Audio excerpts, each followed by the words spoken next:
Gas സിലിണ്ടറുകളില്ലാത്ത വീടുകൾ ഇല്ല അല്ലേ? ഗ്യാസ് കണക്ഷൻ വ്യാപകമായതോടെ അതുമൂലമുള്ള അപകടങ്ങളുടെ എണ്ണവും വർദ്ധിക്കുന്നു.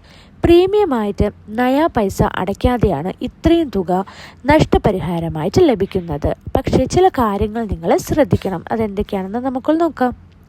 ഒരാൾ ഒരു ഗ്യാസ് കണക്ഷൻ എടുക്കുന്ന സമയം മുതൽ അയാൾക്കും അയാളുടെ കുടുംബാംഗങ്ങൾക്കും ഇൻഷുറൻസ് പരിരക്ഷ ലഭിക്കും. എന്നാൽ അപകടത്തെ തുടർന്ന് ഇൻഷുറൻസ് തുക ലഭിക്കണമെങ്കിൽ നമ്മൾ ആരും ഇതുവരെ ശ്രദ്ധിക്കാത്ത ചില കാര്യങ്ങൾ ശ്രദ്ധിക്കേണ്ടതുണ്ട്. ഇതിൽ ഏറ്റവും പ്രധാനം സിലിണ്ടറുകളുടെ കാലാവധിയാണ്. വാങ്ങുന്ന എല്ലാ വസ്തുക്കൾക്കും എക്സ്പയറി ഡേറ്റ് ഉള്ളതുപോലെ തന്നെ സിലിണ്ടറിനും എക്സ്പയറി ഡേറ്റ് ഉണ്ട്. എല്ലാ സിലിണ്ടറുകൾക്കും ഇത് വ്യക്തമായി രേഖപ്പെടുത്തിയിട്ടുമുണ്ടാകും. റീഫിൽ ചെയ്യുന്ന സിലിണ്ടർ വീട്ടിൽ കൊണ്ടുവരുമ്പോൾ ഇക്കാര്യം പ്രത്യേകം ശ്രദ്ധിക്കണം. കാലാവധി രേഖപ്പെടുത്തിയിരിക്കുന്നത് കണ്ടുപിടിക്കാൻ കഴിഞ്ഞില്ലെങ്കിൽ ഗ്യാസ് കൊണ്ടുവന്നയാളെയോ വിതരണ കമ്പനിയെയോ സഹായം